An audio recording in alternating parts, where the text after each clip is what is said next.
Come, sister. Thou must now be able to speak, right?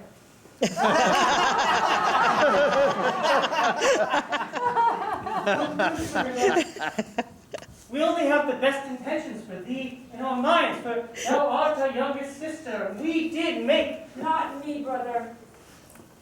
I must confess to thee the true reason for my disapproval of thy wedding anyone. Siblings, shall I regale thee in yet another tale of woe? I was too, but go ahead. Dear sweet sister, if thou shalt marry anyone, who would take care of me? Thou attract the male gaze like bees unto honey, with thy beauty, thy gorgeous ebony hair, with my haggard face, my withered body. Men do not look upon me. No, I be not visible to them. And then, what would happen to me, dear sweet sister, if thou should leave us, should leave me, barren and alone with these two fools?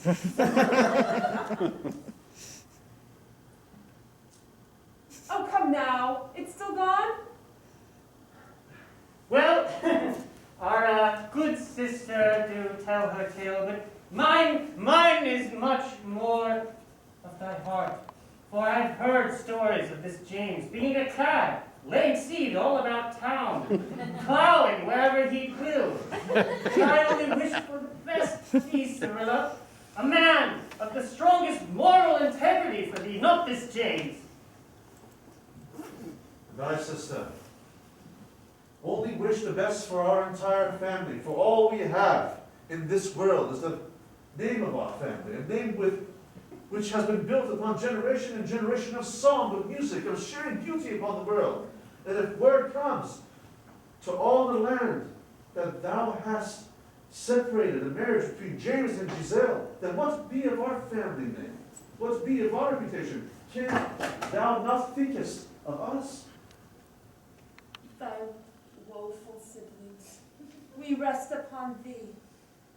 Thou art the center of our world. What would we do without thee? Thou art the keystone. Good sister, surely thou can now speak. I just can't take this shite very much longer. I have done everything for you. I have taken you when we were orphaned, and I have fed you, and I have sacrificed for you, but for the few men that I had on the side. But it was just a moment, and it didn't mean anything to me. And my dear sister, you are the most beautiful of us all. You are light and generous. And I don't know about you, dear brother, but I love you. And you, but I have never been in love like this before. And I do love James. Then to gain a new family, you must lose the old. But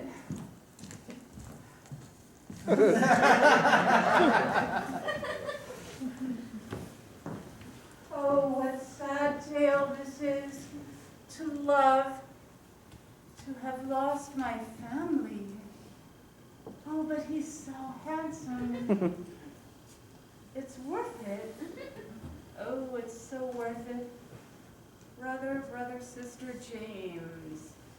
Okay. My lady, Good sir. I am George, James' brother. Kind. Nay, bow not to me. Sit. I beg a word with thee. Did James talk about me? What did he say? Aye, he talks of thee incessantly, how he doth love thee, love thee, love thee. What else? How he loves thee more. Oh. And yet, my lady, I have come to thee in strictest confidence to tell thee of a secret deep within the bosom of our family, one that no one knows. Was it about me No. and James? James. James. It doth touch on James most pointedly. Oh, how could I lie to such a woman, and yet I must. James cannot marry you. What? Why? James, I need a lie she will believe. James is impotent. That's not good. James doth carry a large carrot with which he does simulate erections. Well, there's other things we can do. Nay, there is nothing you can do. For poor James is so embarrassed of his situation that once he marries you, he will keep away from you for days upon days to keep his secret much hidden. George, what should I do? There is only one thing you can do if you really love him. I love him. Do you love him much? Yes, I love him more than I can say. I love him more than my siblings. As deep as the ocean. As deep as the ocean. As high as heaven. Oh, yes, as high as heaven and beyond. Then you must forsake him mercilessly. So yes. That is the only way to save his pride. Well, apparently I'm saving more than that if I can't love him. All you need to do is shun him from your life. Tell him you wilt not marry him. Give him no reason. Tell him not of this truth which I have shared with you. That would be true love, wouldn't it? Aye. And there is one woman who doth know his secret, and who hath promised to be kind to him irregardless, and that is Giselle, the sweet woman he is intended to marry. Thou must push him towards her, if only to save his pride from himself. Oh, what a dilemma this is. I wish... Oh, I shall do as you ask. Oh, For that, please tell him for me. I shall send him here anon, my lady. Tell him I love him. Nay, nay, reject No, okay, don't tell him I love him. You tell him thou hatest him. I hate his Tell him him. thou despisest him. I despise him. I practice upon me. I hate him. I hate you. Oh, George, I hate Ah, thou hast come here to speak to my lady fair on my behalf. aye. I'm sure a much debt of gratitude is owed to thee. I have, in my great distraughtedness, taken to my pastime of gardening in our royal palatial estates garden. Wouldst thou like a carrot? Didst I tell thee not? My brother, I shall leave thee to thy conversation. Cyrilla, much thinking have I done since last we met. Thou hast wounded me greatly. But I have hoped, a most desperate hope, that I have acted too rashly in removing my ring from thy finger. Hast thou thought more of our love? For the hour grows late, and I am soon to be wed another.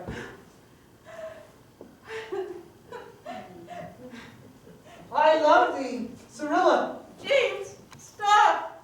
Oh, push me not away. I hate you. Cyrilla, what have I done to make thee say such vile words? ED for one. Oh. Thou hast laid me here limply, like a steamed carrot. I am weak in the legs and can no longer stand.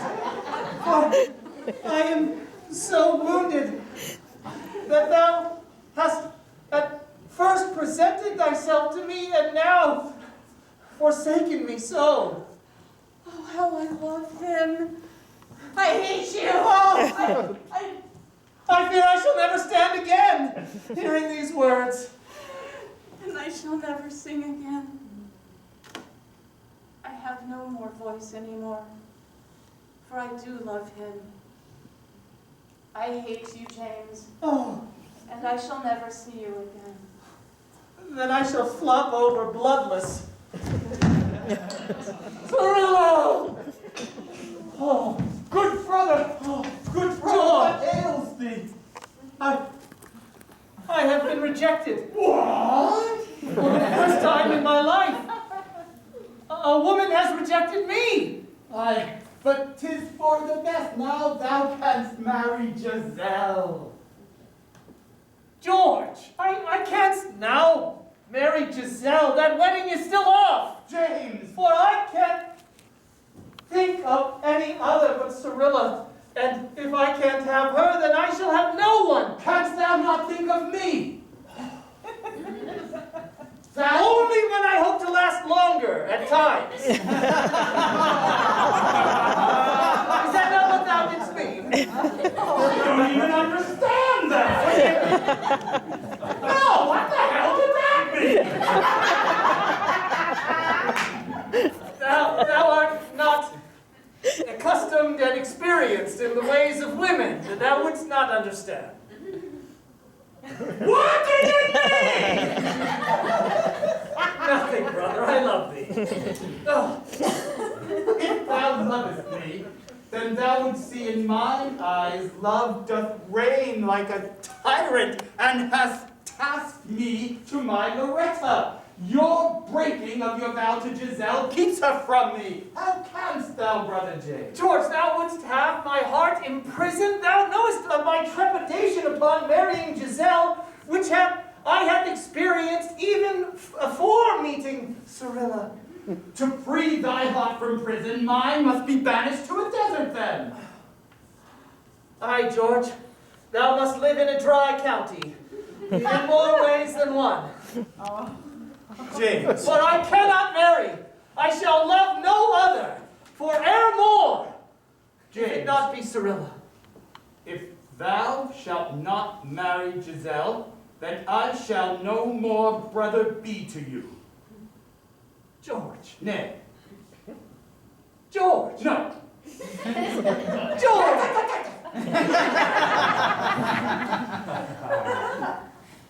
Thou shalt cast thine eyes upon this visage for the last time. George, thou hast always been like a brother to me. Thou art my greatest counsel. Thou shalt keep thine own counsel then. Look you here, upon this detailed tapestry of mother and father. Oh, yes, I think of that sometimes too. And know Why does everyone have these?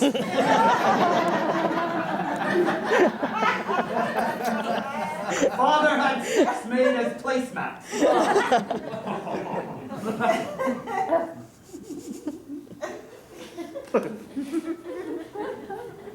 And know that from their lofty bed in heaven they do look upon thee still. And with that yellow congealed eye does father squint at thee. Aye. And mother's leathered lip does dribble spittle on thy head. I canst feel it running down my cheek. All in woe for how you have treated me. George, I can't think why Cyrilla should have had such a sudden about face in her treatment of me, for at one moment she was throwing herself toward me, and then utter silence, and now outright rejection. Perhaps it is a sign from God that thou should do what's right. Nay, I see thou art cast and lost and much abandoned. Well then, you no longer have a brother, Jane. George, I know thou dost not mean this. I do. Then in not saying I do, I have forced thee to say that. Adieu. Oh, ye gods, why dost thou curse me so? Love, what be ye? Other than a hearse to drive me to an early grave. At this crossroads I stand here a lonely knave. Should it be Cyrilla, or perhaps Giselle, or perhaps I am just cursed to hell? What direction should I go? I know not, for I am laid low. Where once I stood, stout and direct, I fear I can no longer get. Decision. Hie me. That away I shall retire. 2, 3. Oh, Crystal, Sir James. hast thou seen thy sister, Cyrilla? Aye. She has rejected me. Most cruelly. She had. I am much regretful that I cannot hire thee for a ceremony, for I did truly enjoy thy singing and thy bandying about. Aye. Ne'er before have I heard the hummingbird surprise presented with such a plum. My heart does go out to thee. Hast thou ever been in love, Aye, Crystal? but I dare not speak it. Please, share with me. I have hidden a cask of ale behind this here altar. I had meant to share it with my brother, though I am afeard he is my brother no more. I'm afeard that a libation would loosen my tongue beyond words. Then drink, good man. Aye, I have loved many times, but there would be just one with whom had stolen my heart. She hated my singing. Oh, It was last winter, a cold, bitter one, as thou may remember. I remember it well, yes. I remember thinking at that time, oh, will happy times ne'er return? And then I did hope that they were here again. But now, alas, the sky has turned gray once more. So it be that you also feel the wrath of pain in thy heart. Aye, for I'll confess to thee, I have in lust been with many fair maidens. Yet ne'er before have I felt the way I feel about thy sister Cyrilla. I see truth in thine eyes. For her lips are a drink I would gladly press to mine own, day in, day out, all night long.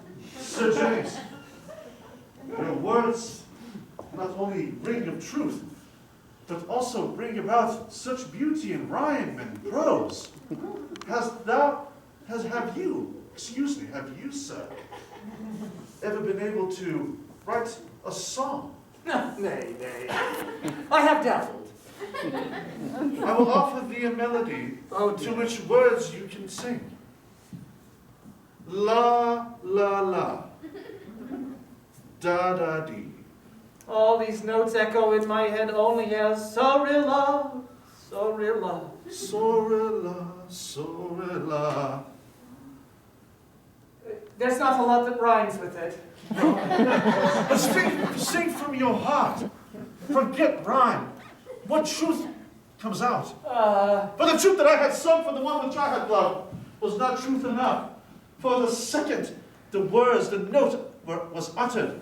Thou knowest the sting of love's rejection. Aye. If thou didst see thy love in front of thee now, wouldst thou continue to pursue her, or wouldst thou give up? With all my heart, I would pursue, and I would tell her, I would sing her the greatest song, that even if it meant that my life leave my body with the last note, I'd give it to her. Oh, Crystal, thou hast stayed my spirit, and I feel the bravery of that ale coursing through my veins now. I shall win thy sister. Oh, dove in the nest, it fly out, out, out, fly out, out, out. Oh, Giselle. What doest thou here in this barren place that would to be our wedding place? I didst hope here to marry my new love. Oh, Father! I did bring my father with me this day. Oh, he doth understand me, and know that thou be my only true love, and thou hast betrayed me, and my father is not happy. This paternal skull that thy doth bring forth does remind me of my own father, and his final words to me that send a shiver down my spine. that I was to marry. Good friend, excuse me. If thou couldst find love with another, wouldst thou pursue that? Yes, I, but who else in this land would favor a poor singer such as myself? There be no one. It be an act of vain. aye, that likely be true. At the end of the day, I speak as mostly of myself. For shall I ever love again? Dear father, shall there be another love for me? I see here the tight bond of family, and it reminds me that blood be thicker than water. It calls to mind my brother George, who did count on me so long for his happiness. Giselle, I have wronged thee. James, thou hast wronged me. I have been with many before thee and have been a cad. No, I that? No. I believed that thou had only loved me until thou said that thou hast other loves. My heart has wandered, but now the gleam off that skull calls out to me like a north star, driving me in a direction. Wouldst thou find it in thy heart to forgive me and proceed with our wedding? Nay! As much as I love thee, thou hast broken a bond of love so deep that shall never be repaired. Shall I ever love again, Father? No, I not. For I have lost my one true love, my James. Thou art wise, for I deserveth not thy love or affections. After a life of success, I have now been rejected 2 times in a single day. 'Tis like the poets say, aye, time and fate will even the scores. Certainly, when it rains, it pours. Adieu. Oh, Good brother. good brother, good sister. Hello, good sweet lady.